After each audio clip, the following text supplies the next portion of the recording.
পৃথিবীতে আল্লাহর কিছু নিয়ামত আছে যেগুলো আপনি দেখলে আল্লাহর প্রশংসা না করে আপনি নিজেকে সামলাতেই পারবেন না।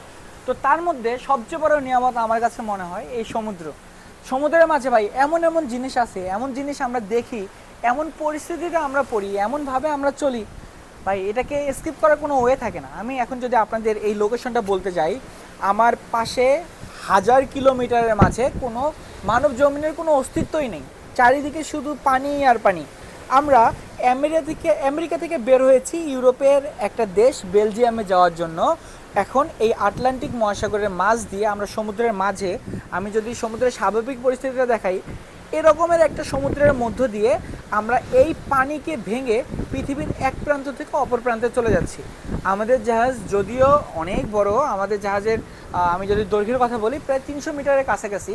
তো এই 300 মিটারের একটা জাহাজ যদিও আপনাদের কাছে বড় মনে হচ্ছে, এই 300 মিটারের বড় জাহাজ ভাই এই সমুদ্রের কাছে কি কোনো কিছু, কোনো মানে সমুদ্রের সাথে যদি আপনি কম্পেয়ার করেন, এই যে আমি যদি আপনাদের বলি এক বালতি পানিতে যদি একটা পিঁপড়া যায় তো সেটাকে কিছু একটা মনে হয়।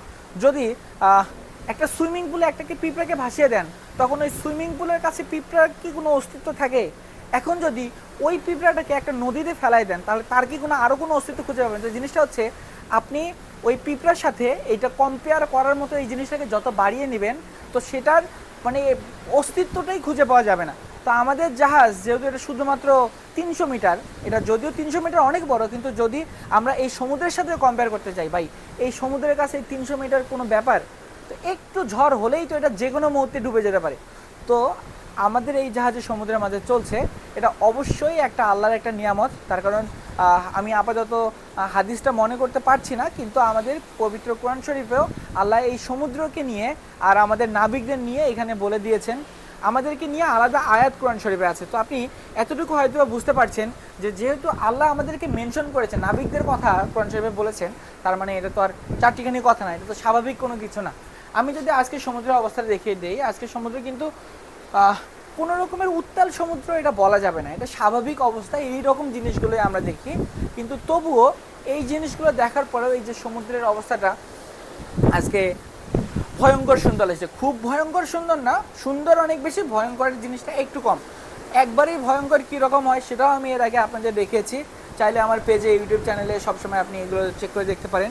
তো এখানে দেখেন এই যে পানির যে দাগটা, আমি যদি আরেকটু সামনে যাই তাহলে সেটা আপনারা আরও ভালো বুঝতে পারবেন সমুদ্র যে কত নীল ভাই। এগুলো দেখেন কোনো রকমের এডিট ছাড়া, এটা আসলেই এত বেশি নীল। এখানে আমি একটু আগে বেশ কিছু ফ্লাইং ফিশ দেখেছিলাম। সমুদ্রে ভাই এক রকমের মাছ থাকে যে মাছগুলো উড়তে পারে। আপনি একবার ভেবে দেখেন যে একটা মাছ থাকে যেটা উড়তে পারে, এটা কি অন্য কারো পক্ষে কখনো ভাবা সম্ভব যে এমন একটা জায়গা আছে যেখানে মাছ উড়তে পারে? আমি একটু সমুদ্রটাকে আপনাদের দেখাই, তারপরে কথা বলছি। এখানে বাতাস অনেক বেশি, আমি জানি আমার কথা বুঝতে আপনাদের একটু সমস্যা হতে পারে। আমি মাইক্রোফোনটা হাতে নিয়ে নিয়েছি যাতে আপনারা আমার কথা বুঝতে পারেন। আমি একটু এখান থেকে আপনাদের সমুদ্রকে দেখানোর চেষ্টা করব। ও সুবহানাল্লাহ, সুবহানাল্লাহ। আমি কিছুক্ষণ চুপ থাকি যাতে করে আপনারা সমুদ্রটাকে একটু ফিল করতে পারেন যে আসলে সমুদ্রটা কীরকম হয়।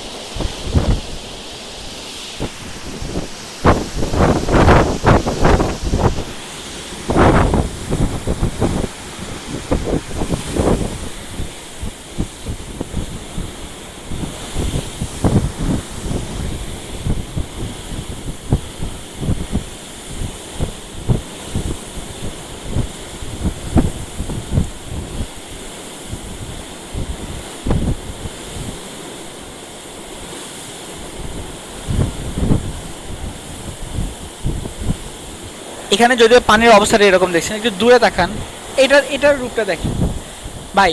সমুদ্রের যে জিনিসগুলো থাকে, এই যে হাঙ্গর, তিমি, ফ্লাইং ফিশ, কচ্ছপ, জেলিফিশ, তারপর সমুদ্রে আরও নাম না জানা অসংখ্য প্রাণী।